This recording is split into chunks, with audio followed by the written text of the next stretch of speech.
আজকের গল্প হেমেন্দ্র কুমার রায়ের লেখা বাজালে বাঁশি কাছে আসি।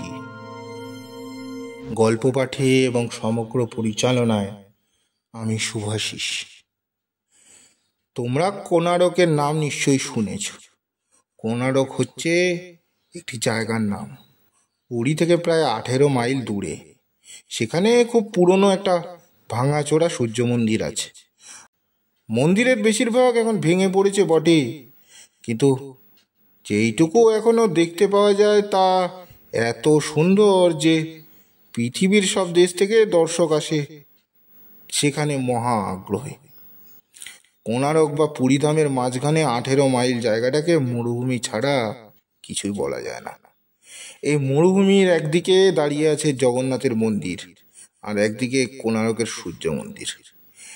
একদিকে দেখা যায় অনন্ত সমুদ্র, আর একদিকে আকাশের সীমারেখা পর্যন্ত চলে গেছে অনন্ত বালির প্রান্তর। এই বালুকার রাজ্যে ছোটখাটো একটি বন জঙ্গলের শ্যামলতা পাওয়া যায় কেবল কোণারকের ভাঙা দেওয়ালের আশেপাশে।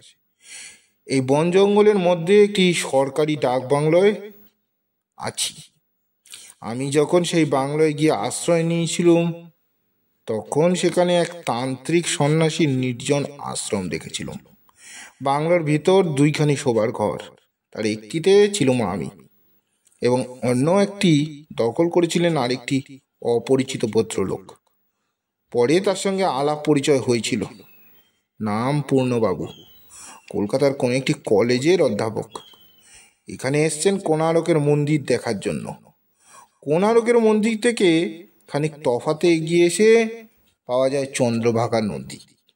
একদিন সন্ধ্যার সময় এসে নদীর ধারে বেরিয়ে দেখছি হঠাৎ আমার পায়ে কিসের ঠোক্কর লাগলো। হেঁট হয়ে দেখি বালির ভিতর কি যেন একটা আধখানা জিনিস বেরিয়ে রয়েছে। খানিক টানাটানি করতে জিনিসটা সবটাই বেরিয়ে পড়লো।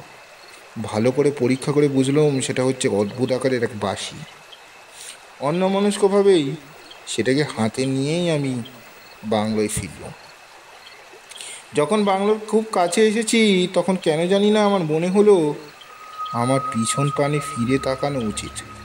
সঙ্গে সঙ্গে আমি পিছন দিকে তাকিয়ে দেখি নদীর ধার দিয়ে একটা মূর্তি হন হন করে আমার দিকে এগিয়ে আসছে। তার যেন খুব তাড়া, অথচ কিছুতেই সে আসতে পারছে না। সন্ধ্যার আসন্ন অন্ধকারের মূর্তিটা স্পষ্টভাবে দেখা যাচ্ছে না, অথচ তাকে ভালো করে দেখার জন্য মনের মধ্যে একটা অকারণ কৌতূহল জেগে উঠেছে। বাংলোর ঘরের ভিতরে বসে বাতির আলোয় বাঁশিটাকে ভালো করে পরীক্ষা করে দেখল। বাঁশিটা মোটেও একালের নয়, তামার বাঁশি, এবং বয়সেও হয়তো কোণারকের মন্দিরের মতোই সুপ্রাচীন। তার গায়ে অনেকগুলো অক্ষর খোদাই রয়েছে, কিন্তু সেগুলো যে কোন ভাষার অক্ষর কিছুতেই বোঝা গেল না। সেই সেকেলে বাঁশিটা এখনো বাজে কিনা দেখার জন্য আর রন্ধ্রে ফু দিলাম। আমার সামান্য ফুয়ে বাঁশিটা যেন হঠাৎ তীক্ষ্ণ স্বরে বেজে উঠল। বাঁশি যে এত জোরে বেজে উঠতে পারে সেটা আমার কল্পনারও অতীত। অত্যন্ত চমকে বাঁশিটা টেবিলের উপর রেখে দিল, এবং সঙ্গে সঙ্গে শুনলাম একটা এলোমেলো ঝড় হাওয়ার বাইরে ঘরের ভিতর ঝাঁপিয়ে পড়ল। বাতিটা গেল নিভে। জানলা বন্ধ করে আমি আবার বাতি জ্বালালাম, এবং তারপরে শুনলাম দরজায় কি করাঘাত করছে। আস্তে আস্তে উঠে দরজাটা খুলে দিল, আর একটা ঝড়ো হাওয়ায় দমকা এসে কিন্তু দরজা খুলে কাউকেই দেখতে পেলাম না। ভাবলাম আমার মনের ভ্রম, দরজা শব্দ হয়েছে হাওয়ার জন্যই। সে রাত্রে হাওয়ার জোর ক্রমেই বেড়ে উঠতে লাগলো। দরজা ক্রমাগতই ঠেলা মেরে পাগলা হাওয়া কেবলই ঘরের ভেতর আসতে যায়।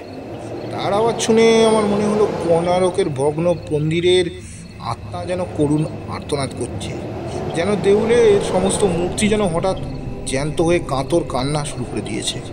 অসংখ্য যক্ষ রক্ষ কিন্নর নাগকন্যার দল যেন বাংলোর চারিদিকে ঘিরে দল বেঁধে দাঁড়িয়ে আছে। দরজায় করাঘাত করছে তারাই। এইরকম সব কথা মনে হওয়া মনের খুব ভালো অবস্থার লক্ষণ নয়। মন থেকে সেসব দুশ্চিন্তা দাঁড়িয়ে ঘুমানোর চেষ্টা করা উচিত। তাড়াতাড়ি চেয়ার ছেড়ে উঠে ধীরে ধীরে বিছানায় গিয়ে শুয়ে পড়লুম। খানিক পরে চোখে একটু তন্দ্রার আমেজ এলো, কিন্তু ঘুম আসার আগেই আমার কেমন যেন সন্দেহ হলো বিছানায় আমি একলা নই, আমার পাশেই যেন আরেকজন শুয়ে আছে।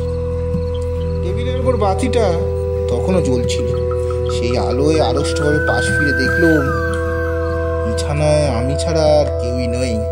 আমাকে মিথ্যে ভয়ে নিজেই মনে মনে হেসে আবার চোখ বুজে ফেললাম, কিন্তু তখনই আমার মনে হলো আমার পাশে আরেকজন কি যেন শুয়ে পড়েছে। কিন্তু এবার অলিক কল্পনা নিয়ে মাথা না ঘামিয়ে নিদ্রা দেবীর আরাধনায় নিযুক্ত করলাম।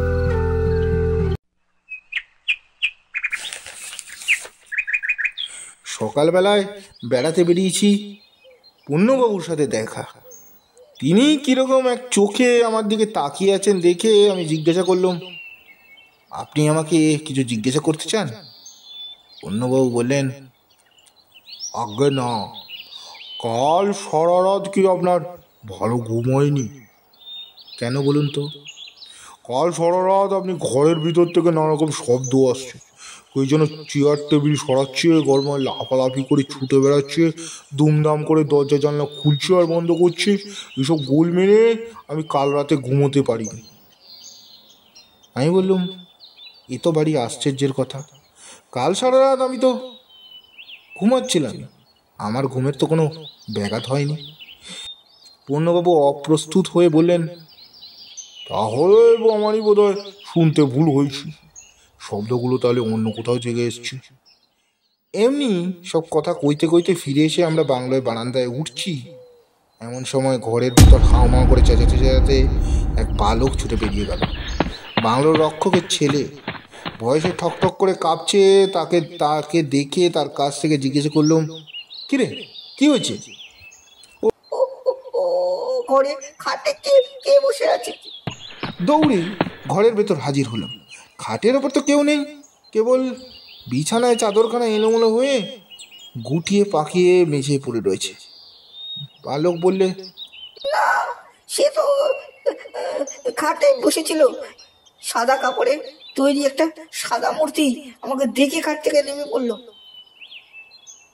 পূর্ণবাবু বললেন, বোধ হয় এখানকার কোনো লোক চাদর মুড়ি দিয়ে ছেলেটাকে ভয় দেখিয়ে পালিয়ে গিয়েছে। আমারও মন বলল তাই হবে। সেদিন সন্ধ্যার পর টেবিলের ধারে বসে বই পড়ছিলাম, হঠাৎ চোখ পড়ল তামার বাঁশিটার দিকে। সেই ছোট বাঁশিটা কাল অস্বাভাবিক স্বরে বেজে উঠছিল, সেই মনে পড়ল। এমন অদ্ভুত গণনের বাঁশি দেখিনি, এমন তীব্র আওয়াজও কখনো শুনিনি। বাঁশিটাকে আবার তুলে বাজানোর চেষ্টা করলাম, কিন্তু একটিমাত্র ফু দিতেই বাঁশিটা এমন বিকট স্বরে বেজে উঠল যে আমার কানটা যেন ফেটে গেল। পর মুহূর্তে বাইরে থেকে ভীষণ ঝোড়ো হাওয়া হু হু করে ঘরের ভিতর দিয়ে ঢুকে আলোটাকে দিল নিভিয়ে। ঘরের জানলা বন্ধ করে আলোটা আবার জেলে অবাক হয়ে দেখলুম বাইরে তো কোনো দুর্যোগ নেই, তবু আচমকা এমন ঝোড়ো হাওয়া যাচ্ছে কেন? কালও এরকম ব্যাপারটা করেছিল, আজও তাই। খাটের দিকে চোখ গেল, বিছানায় চাদরখানা আপনা আপনি গুটিয়ে যাচ্ছে। হ্যাঁ, এ কি সম্ভব? নিজের চোখকে বিশ্বাস হলো না। চোখ দুটোকে হাত দিয়ে রোগড়ে ভালো করে তাকিয়ে দেখি খাটের উপর পা ঝুলিয়ে বসে আছে এক কিমাকার মূর্তি, ধবধবে কাপড়ের মতো সাদা তার দেহ। তার হাত আছে, পা আছে, মাথা আছে, চোখ নাক ঠোঁট দেখা যাচ্ছে না। কি ভয়ানক! মূর্তিটা এসে দাঁড়ালো, দুদিকে হাত বাড়িয়ে বাঁধো বাঁধো পায়ে কি যেন ধরার চেষ্টা করতে লাগলো। তারপর ভাবভঙ্গি যেন অন্ধের মতো, কিন্তু সে কাকে খুঁজছে? আমাকেই? এ কথা মনে হতে দারুণ আতঙ্কে আমি চেয়ার ছেড়ে উঠে দাঁড়ালাম। সেই শব্দ পেয়ে অন্ধ মূর্তিটা আমার দিকে আসতে লাগলো। আমি এক লাফে দরজার দিকে এসে বললাম, পাগলের মতো দরজা খুলে বাইরে বেরিয়ে চেঁচাতে লাগলাম, রক্ষা করো, রক্ষা করো! চারিদিকে থেকে কত পায়ের শব্দ পেলাম। পূর্ণবাবুর গলায় শুনলাম, ব্যাপার কি মশাই, ব্যাপার কি? দু হাতে চোখ টিপে মাটির ওপর বসে পড়ে আকুল স্বরে বললাম, ঘরের ভেতরে ওই সাদা মূর্তিটা। সকলে ঘরের ভিতরে গেল। পূর্ণবাবু উচ্চস্বরে বললেন, কই, কেউ তো এখানে কিছু নেই। হতভম্ব হয়ে ঘরের ঢুকে আমি দেখলাম মূর্তি অদৃশ্য। মেঝের ওপর দরজার কাছে বিছানার চাদরখানা গড়াগড়ি দিচ্ছে। এমন সময় কোণারকের মাঠে সেই তান্ত্রিক সন্ন্যাসী এসে হাজির হলেন। ঘরের মধ্যে ঢুকিয়ে বললেন, কি হয়েছে, এত গোলমাল কিসে? বলতে বলতে তার চোখ গেল হঠাৎ টেবিলের ওপর। খানিকক্ষণ স্থির হয়ে রইলেন। তারপর তিনি এগিয়ে গিয়ে টেবিলের ওপর থেকে তামার বাসিটা তুলে নিয়ে গম্ভীরভাবে মাথা ঘুরিয়ে দেখলেন। তারপর বললেন, এটা এখানে এলো কেমন করে? আমি বললাম, ওটা চন্দ্রভাগা নদীর তীরে কুড়িয়ে পেয়েছি। সন্ন্যাসী ঘরের ভিতর থেকে বেরিয়ে যেতে যেতে বললাম, এই বাঁশিটাকে আমি সমুদ্রে বিসর্জন দিতে চললুম। এ হচ্ছে জাদুকরের অভিশপ্ত বাঁশি, এ অমঙ্গলকে ডেকে আনে।